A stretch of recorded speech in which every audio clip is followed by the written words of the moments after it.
All right, well, thanks everyone for joining me. It's the panic has subsided over not being able to connect this computer in, and I have to tell you, make a confession.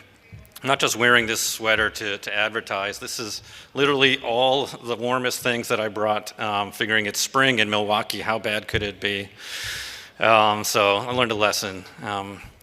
So anyways, thanks for joining me. It's really hard to be going up against Chris Roberts in the next room, so I really appreciate you all coming and showing a little charity. So I'm going to talk to you today about hacking APIs and why you should be doing it. Right? So my name's Dan Barahona. I'm one of the founders of a site called APIsec University. I'm curious, has anybody heard of APIsec University before? All right, 2 or 3. Great. So this is going to be new for most of you. So it's I'll tell you a little bit about what we're all about. So we launched this site about 1.5 years ago, and it was kind of a crazy idea to start creating some courses about how to hack APIs and API security risks and concerns.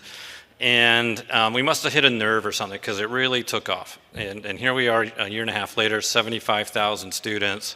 Everything's free. There's no infomercials. There's no vendor pitches or anything like that. You can get certificates and badges. Our first course is the first one on the left, API pen testing. It's actually taught by Corey Ball, who wrote the book on hacking APIs.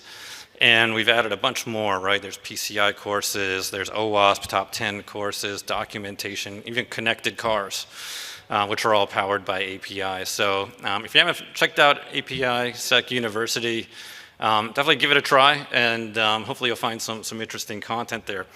But it's definitely given me an opportunity to get to know this market really, really well. And I wanted to talk to you about why APIs are under attack and what's going on here. So here in one slide is really the main reason why APIs are under attack, right? So you've probably heard the stats, right? 83% of the internet is API traffic, right? That's a stat from Akamai from 5 years ago. It's the #1 most frequent attack vector according to Gartner, right? And we're not doing a great job of defending and securing these. You'll see lots of examples of breaches. But here's why attackers love APIs, right? So if you think about your basic architecture, you got a front end that talks to an API that talks to the back end, right? And historically, we spent a lot of time and effort securing the front end, right? It's where we authenticate users, we filter data, we show you this button but not that button based on your permissions, right? We do web scanning and port scanning and all these kinds of things to secure at the front end, right? And what attackers do is they use that front end to discover all the APIs that are behind it, right? And this is really not rocket science, right? Browser tools, you can do it. And this is what happens, right? They find the APIs, they go around the UI, and what they find often are APIs that are over-permissioned, they're returning too much data, they have access to functionality that you don't want to expose in the UI or to end users. If there's any logic flaws that exist in the back end, that stuff's getting exposed as well, right? And so APIs have been viewed as kind of like this byproduct of building apps, but we really need to think of them as UIs as like any other, right? Some people call it a UI for machines. Right? And so we have to have the same level of security on these APIs as we have had for our front ends. So what I want to do is make that concept real with some stories. Right? So I'm going to give you some real world breaches and explain to you how these APIs are getting breached, and then we'll do some sort of best practices. So the first story I want to tell is Coinbase. So you're probably familiar with Coinbase. It's the crypto marketplace. If you want to buy and sell Bitcoin or anything like that, go to Coinbase. So there was a researcher who wanted to poke around on Coinbase and see if they could find a flaw, right? And like a good hacker, they went onto the site, they created an account, they probably put $100 in, and they started using it and trading it and pressing every button, right? And they were watching all the traffic going back and forth, right? All those calls powered by APIs. So the next thing they did was get rid of the UI and start interacting directly on the API. And that meant there were no restrictions. They could craft whatever they wanted in an API call and hit submit and see if it works or not, right? So what you see here in the yellow box or actually this page is the payload of an API request, but in the yellow box you see there are 4 parameters, right? And the 4 parameters to do a trade are what are you selling, right? And in this case you could see it's I don't think my mouse shows up. It's Ethereum on the European market. That's what he's selling, right? He's on the sell side, not the buy side, and then there's a source account and a target account, okay? At the very bottom, you might see that 0.0243. So he actually owned that many units of Ethereum, right? So another thing hackers like to do is send intentionally bogus requests to get error responses, right? And see, like, you know, sometimes these error messages are revealing. It can tell you what kind of data it's expecting or what the stack looks like. So he backspaced over Ethereum, something he owned, and he wrote Bitcoin instead, something he didn't own, right? Hit submit, waited for the error to come back, never got an error. What came back at the bottom, $43,000 deposited into his account, right? He did not own any Bitcoin whatsoever, right? And this actually worked. So I think at this point, he probably thought he was going to jail. He went on Twitter, and literally, you can find this. Does anyone know the CEO's email? Because I've found a market nuking vulnerability, right? And it's not that was not hyperbole, it was true. So Coinbase gets a lot of credit in my book. They shut down the market immediately, stayed shut down for 24 hours. They reproduced the issue, they fixed the issue, and it was probably 1 line of code in order to fix this, right? And then they blogged about it. And by the way, they rewarded that guy with $250,000 bug bounty, highest ever paid. And so what you see here is the root cause was missing logic validation check. Okay, what was happening? The app was checking if he owned 0.0243. It just didn't care what you owned that of, right? It could have been pesos, dollars, pounds, you name it, right? And that's a logic flaw, right? And there's no WAF, there's no anomaly detection technology that's going to block that. It looks like completely legit traffic, right? That's a logic flaw. And that's the kind of thing that gets exposed in your APIs, right? So you're not just, and by the way, no way you could do this through the UI, right? There's not a button that says, how would you like to sell your Ethereum? Do you want to sell it as Bitcoin or something else? So the pro tip on this one is your UI is not part of your security stack, right? I'm sure I don't need to tell anyone in this room that, but it's actually incredibly common, right? They were protecting or enforcing logic and controls in the UI that didn't exist at the app logic layer, right? So that's Coinbase. Let's go through a few more. So Peloton. In this case, it wasn't a hacker, it was an attacker, right? And so they looked at the screen and they're like, oh, look at all these widgets, right? There's leaderboards and there's do I like that song and what's my pace and all that stuff, right? All powered by APIs. So started watching the traffic, right? And they found an API, it was left wide open, meaning no security, no credentials required. And that API endpoint had access to the entire Peloton database. All 4 million users. Even if you marked your account as private, the API still had access, right? Even Joe Biden's records. So after some disclosure and some foot dragging, Peloton fixed it, right? And what did they do?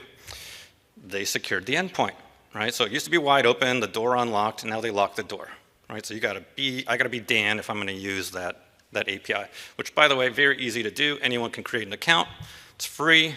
Use those credentials, you can access the API, and guess what? You still had access to 4 million users, right? You just had to prove who you are in the process, okay? We see this a lot, okay? These are really basic things, but you'd be surprised how common they are. Pro tip number 2, authentication is not the same thing as authorization, right? Peloton thought they were done, right? They secured, they locked the door, you had to prove who you were to get access, but they didn't really address the authorization.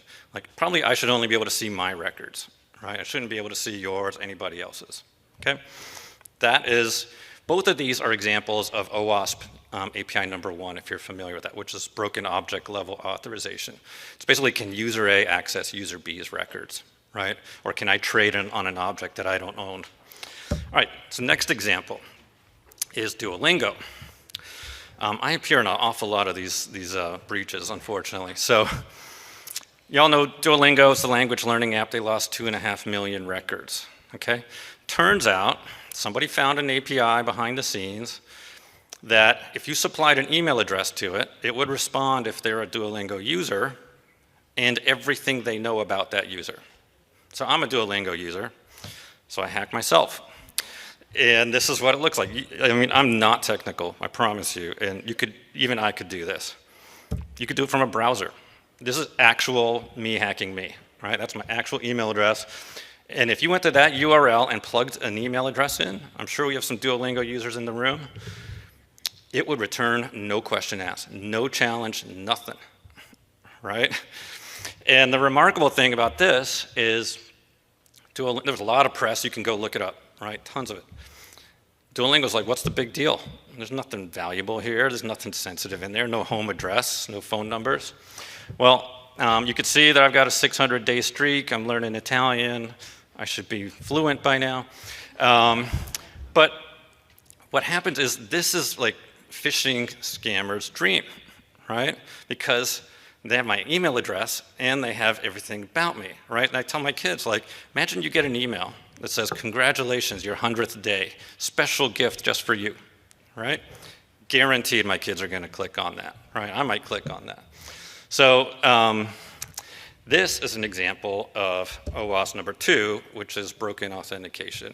And the pro tip here is your hidden APIs will get found, right? Why would this API have been left open? And we see this a lot. It's, who's gonna find that frickin' thing, right? It's behind the scenes, we're not publishing, there's no dev portal, right? It's just some like back-end plumbing that's happening, right? And we see tons of these APIs that are sensitive, left with the door unlocked because we think they're kind of hidden and inaccessible, right? It happens all the time. OWASP number 2, broken authentication. It's defined as weak or poor authentication, so like short password, no CAPTCHA, credential stuffing. But the reality is I don't see that ever. What I see is no authentication, right? That's the biggest example of weak authentication, like door left wide open. Okay, let's go through Venmo. So Venmo had a feature on their homepage that would show you like the last 10, 20 transactions, right?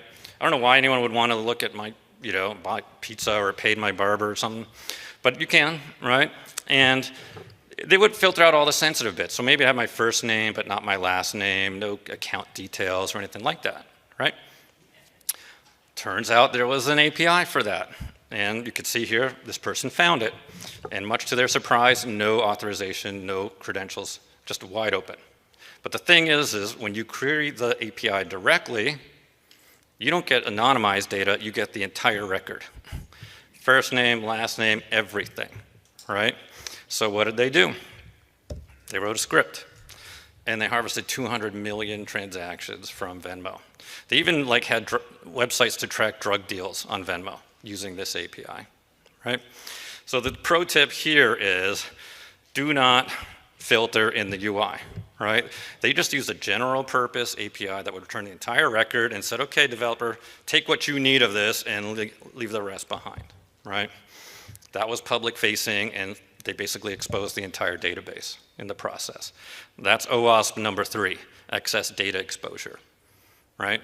Shouldn't have had an API returning the entire record when really they only needed 4 fields, right? 4 benign fields or something like that. And last example that I want to share with you here is Trello. This is from 2 months ago. So it's a lot like Duolingo, right? So if I want to invite you to my Trello board, I give Trello your email address, it does whatever it needs to do, you get invited. Well, it turns out there's an API that powers that. And if you supply an email to this endpoint, it will reply if it's a valid user and everything they know about that user, right? The public profile, if you will. Now, Trello, your public profile is kind of like an anonymous profile, right? But by connecting the email to your public profile, suddenly it became very valuable. So what you see here is the attacker who went on the dark web and grabbed 500 million harvested email addresses and fired them all off at this API, right? And they found 15 million matches, right? They took the 15 million matches, packaged it all up, and this is the post on the dark web putting it up for sale, right? Now the amazing thing about this for me, it's pretty much the same thing as Duolingo, is 500 million requests, right? Like, how does 500 million requests not get noticed? They had WAF in place. They were doing all the things that companies do. But attackers know that. They know that you've got these things. So what do? They rotate their IP address. They use proxies. They throttle. They see like at what point they get blocked, and then they just dial it back a little bit, and they just keep going for months at a time, right? So they know what you're doing. So rate limiting is important, but it's not a silver bullet, right? And it's kind of your last line of defense. So they were able to query this thing 500 million times for a sophisticated company like Trello and not get noticed. Okay, that's OWASP number 4, excess business consumption. I can't remember the exact words, but basically brute forcing. Okay? We have a whole course on OWASP top 10 and all these things if you want to learn more. So what we did then is we were like, these breaches are happening a lot, right? This is just a sampling of all the ones that we could find. Right? These are all high profile. These all happened in the last few years. And a couple of things jump out. One is just the volume of names and examples out there, right? These aren't little dinky companies. These are big, sophisticated companies with the best technologies and skilled people still getting breached through APIs. And the other thing that stands out is the volume of records. 10 million, 100 million, almost 1 billion records worth of data loss through these APIs. So we wanted to see if there were some commonalities, like were there some like threads or patterns in this data. So we analyzed them and we kind of mapped it to the OWASP top 10. And this is what we got, right? It might be a little hard for some of you to see. Number 1 on the list, rate limiting, right? So almost 70%, like whenever you see 1 million records or 10 million records, kind of says there's a brute force vulnerability or weakness going on here. And you might conclude that that's the number 1 thing that we have to fix, better rate limiting, which I think is the wrong conclusion, right? Because rate limiting is not the core problem. The core problem is you have something of value that you're exposing in these APIs. And frankly, like all the rate limiting that we're doing, they're finding ways around it. So if anything, this kind of highlights the limitations of rate limiting as a defense. So we then looked at, well, what is the core issue if it's not rate limiting? And it turns out it's these next 3, which happen to be OWASP 1, 2, and 3. Okay? OWASP number 1, broken authorization. Can user A access user B's data? Right? We saw that at Peloton. We saw that at Duolingo. We saw it at Trello. Okay? Number 2, broken authentication. Is the door left unlocked? Right? Are we not doing weak authentication? Do we have no authentication whatsoever? Right? And number 3, data exposure. Right? So there's something valuable in the response that's coming back. And it turns out that of that list on the prior slide, 90% were a result of OWASP 1, 2, and 3.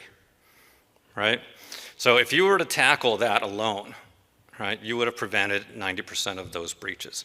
And that's why we do a lot of these workshops for organizations. And our key message is, like, let's train the people creating the APIs and creating the app logic.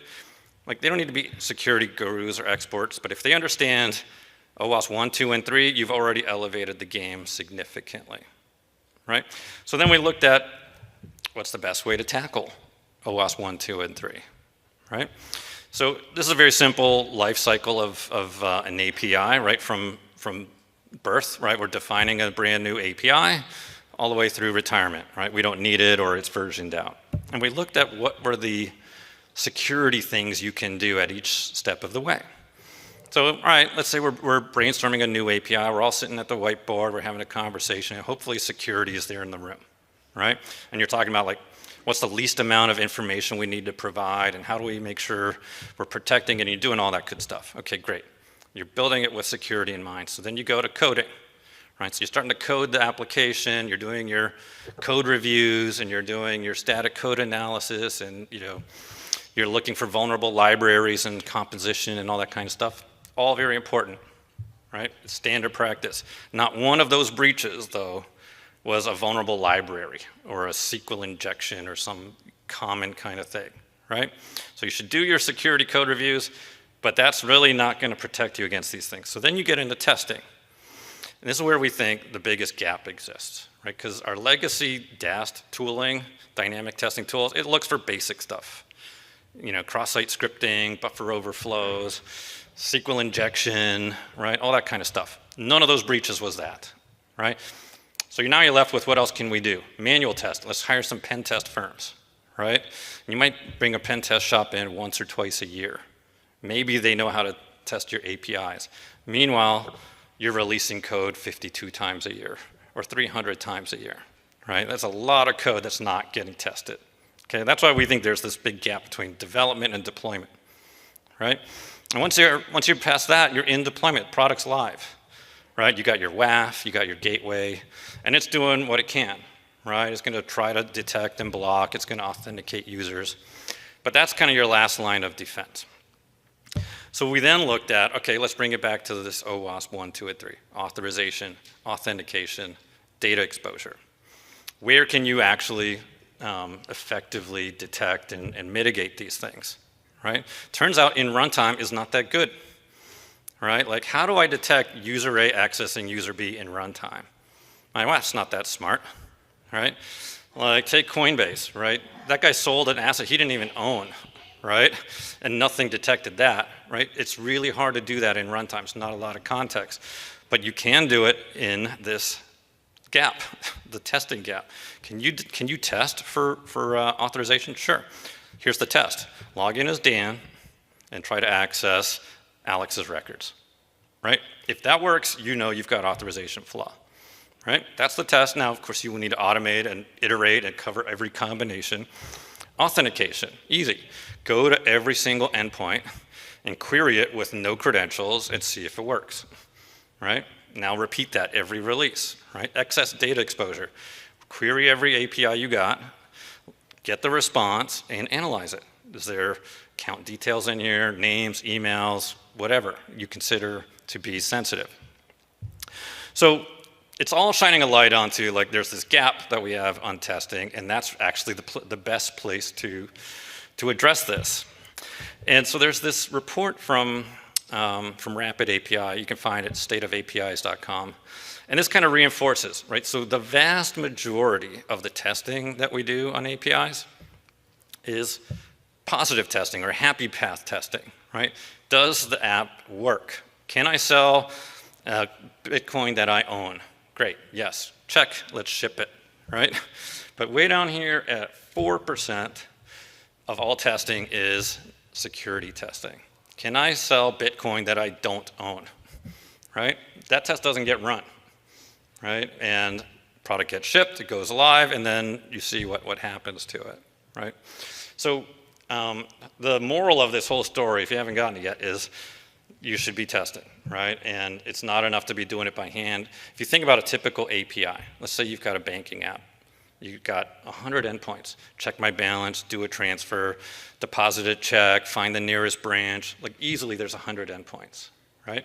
And if you want to test that against authorization, authentication, data exposure, injections, cores, you name it, you're now talking thousands of different attack or test permutations. So you're not going to get there by hand. So automation is really crucial, right?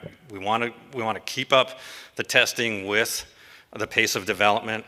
One thing that we've done at APIsec University is we've got all these courses, right? We actually have gone well beyond courses now, and we're doing, we actually released our own utility, right? So this thing called APIsec Scan, it's free. It runs entirely inside your pipeline. And I'll put a little QR code if you want to find out how to access it. And basically inside the dev pipeline, you can run this in GitHub.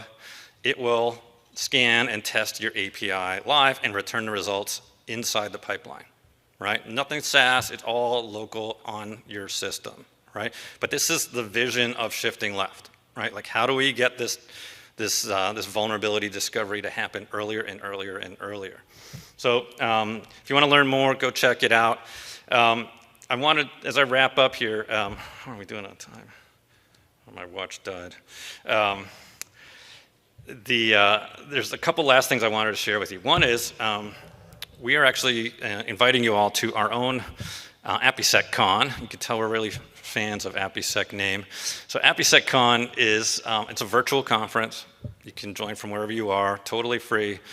And we've got an absolutely epic lineup of API security experts, 4,000 people registered already. The nice thing about being virtual means we have no expenses, which means no sales pitches, no expos, none of that, right? It's just really great content. So please come and check out APIsecCon if you're interested. And my last slide, we surveyed our community. We are 75,000 members, and we asked them all these questions like, what challenges do you have? What are you running into? What vulnerabilities do you have? We analyzed all those breaches. All that is captured in this market report. So if you want to get your hands on a copy of the market report, you can download it there, take a picture of that. My email is up here as well, so if you want to chat, talk, compare notes, I certainly welcome y'all to reach out. And I guess maybe we have a minute or two left here still. So are we able to do questions? Yeah.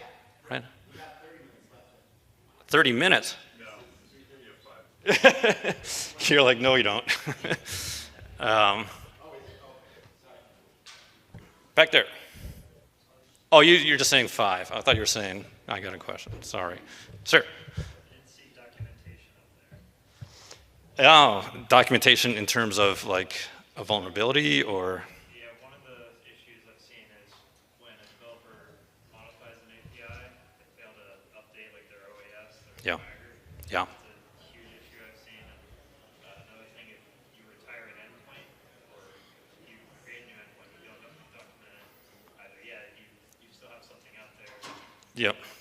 Yeah, the question is around, or the comment around documentation. I will just throw this one back up. So one thing that I would invite you to check out is, I don't know where it is, right in there in the middle, API documentation best practice. But you have a great point, right? So like, if we aren't maintaining our documentation, or if there are outdated endpoints, or how about this, right? If you're acme.com and you go acme.com/API/v3, right? Pretty common looking path. For sure, attackers are going to check V2 and V1, for sure, right? And a lot of times they still exist because you got that one customer that won't upgrade, right? And those older versions don't get the same scrutiny, right? We don't test them. They may have outdated endpoints that we don't really want to support anymore. So this is a governance problem at the end of the day, right? Like, you should have strict rules about versioning, right? They should, there should be an end date and then you get rid of it, right? Because you don't want that stuff lingering around.